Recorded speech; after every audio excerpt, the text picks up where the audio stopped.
Salut les amis, je suis de retour pour de nouvelles théories euh, sur cette chaîne. Euh, donc je vais essayer de vous expliquer la situation actuellement dans le monde. Alors c'est très prétentieux, mais je vais vous expliquer ce que j'ai compris. Alors merci d'être de plus en plus nombreux à suivre cette chaîne et à vous abonner. Je vous invite donc à continuer à vous abonner. Merci pour les likes, les commentaires, les partages. J'ai regardé ça tout à l'heure sur le studio YouTube. Je voulais vous parler de la situation actuelle. Est-ce que c'est une catastrophe ou au contraire une avancée majeure?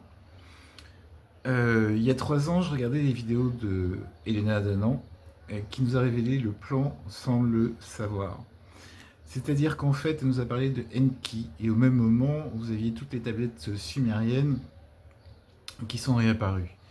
Les intelligences artificielles ont fini par décoder ces tablettes et nous expliquer que Enki était un chimiste de génie qui aurait inventé plusieurs races d'hommes, etc. Et nous aurait même donné l'ADN humain, etc., etc. Évidemment, les tablettes sumériennes sont nombreuses, qui ne nous racontent pas simplement l'histoire de Enki, mais qui nous raconte une histoire de Sumer et de la Mésopotamie. De l'autre côté, enfin, du côté de la Méditerranée, on a Israël, on a l'Ancien Testament qui nous explique toute l'histoire d'Israël, qui nous explique la lignée adamique et qui nous explique beaucoup plus que ça. À côté encore, on a les dieux grecs, de la mythologie, de leurs allégories, du mythe de Prométhée, de Sisyphe qui pousse sa pierre jusqu'en haut de la colline et qui finit par redescendre. Dans le genre allégorie, il n'est pas plus clair, quoi. C'est-à-dire qu'à chaque fois que la civilisation arrive au bout d'un cycle, ou bien elle s'envole, ou bien elle redescend à son stade initial. À propos de stade initial, on arrive à la fin d'un ancien cycle, donc comme je vous l'ai toujours dit, de 6000 ans, dans lequel nos amis galactiques nous avaient laissé tranquilles pour nous permettre en fait d'évoluer en civilisation et de pouvoir atteindre des sommets. On arrive donc au bout de ce cycle et tous ceux qui avaient mis un titre de propriété sur certaines parties de la Terre veulent revenir, sont de retour. C'est ce que donc j'avais compris quand j'avais regardé les vidéos de Elena Danan qui parlait de Enki et de son plan en fait pour l'humanité. De l'autre côté, vous avez l'Inde et ses dieux hindous, euh, et le Mahabharata, etc., qui nous explique la guerre entre les dieux, des armes terribles, destruction massive, on soupçonne même l'utilisation d'armes atomiques. J'ai pas d'autres exemples. Si on cherche, on va trouver mythologie nordique, mythologie, enfin pas nordique, scandinave. On retrouve aussi en Amérique tout ce qui est Quetzalcoatl, etc., etc. La Bible, retraduite actuellement par Mauro Biglino, qui connaît bien l'hébreu, explique qu'en fait au départ c'était les Elohim qui ont terraformé la terre et qui a partagé le territoire en plusieurs sous-territoires et avec chacun des dieux à sa tête. Ces dieux, c'est de la théorie des anciens astronautes de Zacharias. Non, de. Oh, comment il s'appelle? Bon, ça me reviendra. La théorie des anciens astronautes par quelqu'un qui est mort il n'y a pas si longtemps. Je vous en avais déjà parlé il y a quelques temps. C'est pas Zacharias Sitchin, c'est l'autre. Et j'arrive pas à me souvenir, c'est pas grave. Donc, selon lui, ceux qu'on a pris pour des dieux étaient en fait des extraterrestres beaucoup plus évolués que nous, qui avaient justement pour but de nous éduquer et de nous expliquer comment vivre, comment maîtriser le feu par exemple, comment vivre en société, etc.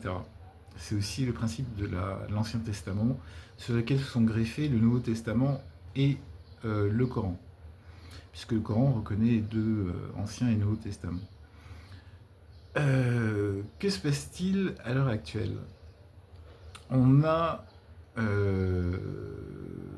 une vidéo qui a fuité sur le compte de Donald Trump, le compte social Truth Social de Donald Trump, vendredi.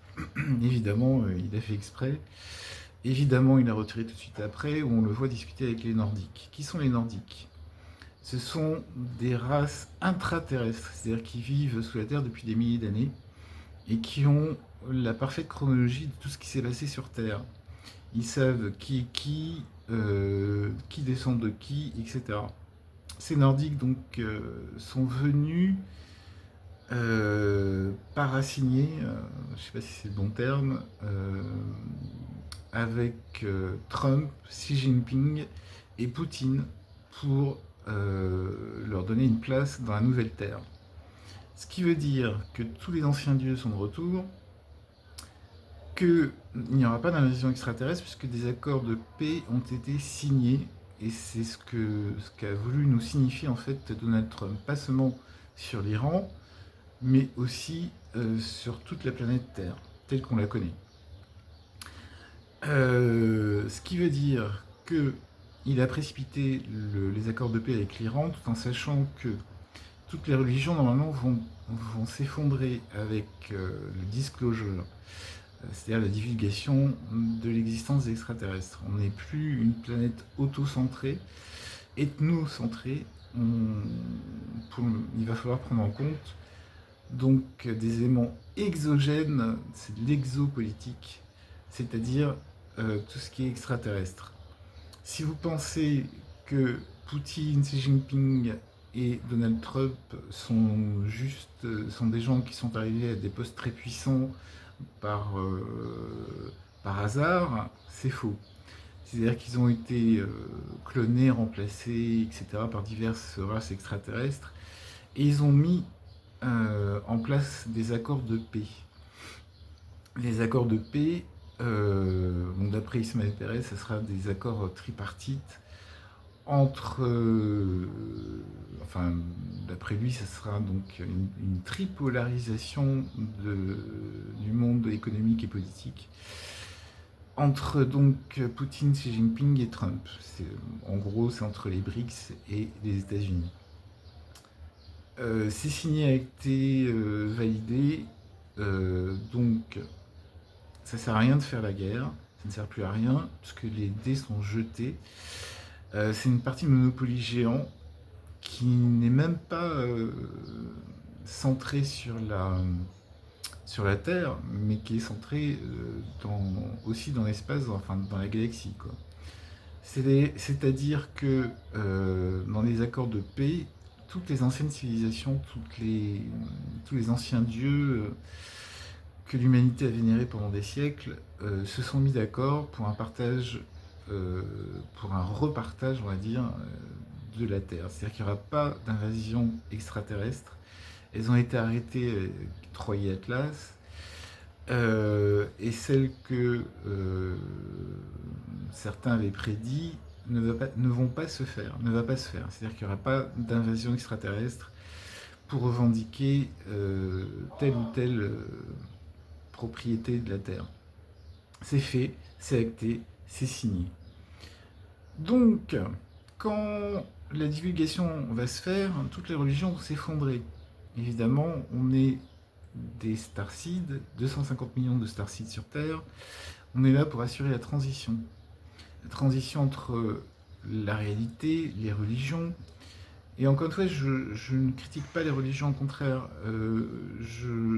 C'est les meilleurs moyens, si vous voulez, pour ascensionner, que ce soit les religions monothéistes ou les religions bouddhistes, etc. Qui ne sont pas des religions, mais qui sont des façons de vivre.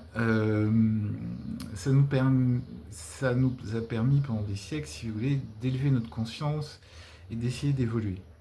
Là, cette fois-ci, euh, normalement, si les choses se passent bien et si d'autres guerres ne sont pas engagées, on va être tranquille. C'est-à-dire tranquille, on va pouvoir évoluer tranquillement, euh, monter en, monter en degré de conscience, en fréquence, c'est le terme le plus exact.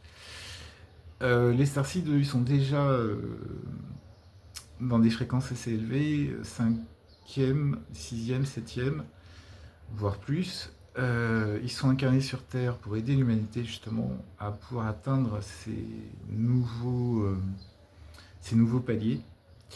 Et tout va se faire normalement en intelligence. L'Alliance Galactique, qui a remplacé la Fédération Galactique, est là pour ça, pour nous aider et pour maintenir la paix avec les autres races extraterrestres. Certaines font partie de la Fédération et d'autres travaillent en collaboration avec la Fédération, avec l'Alliance si vous voulez. Donc voilà le message essentiel, c'est-à-dire que dès le moment où la divulgation sera totale, où nos amis galactiques vont débarquer, toutes les religions vont s'effondrer. Donc tous les régimes islamistes, chrétiens, je pensais au Vatican, et même le judaïsme, vont sur les dogmes, ils vont s'effondrer. Mais rappelez-vous quand même qu'il y a des religieux qui ont toujours été pieux, beaucoup, certains non, mais beaucoup, qui étaient totalement, je dirais pas innocents, mais sincères dans leur foi, ne seront pas impactés, ne seront pas plus impactés que ça. C'est-à-dire qu'en fait, on va leur expliquer que c'est un peu différent de ce qu'ils imaginaient et de la réalité actuelle. Mais leur foi, voilà, c'est la foi que je cherchais, ne sera pas impactée. Voilà ce que je voulais vous dire. Alors c'est très dur ce que je viens de dire, mais c'est pour éviter des destructions et des guerres inutiles. Si vous m'écoutez, partout dans le monde, j'ai cette prétention,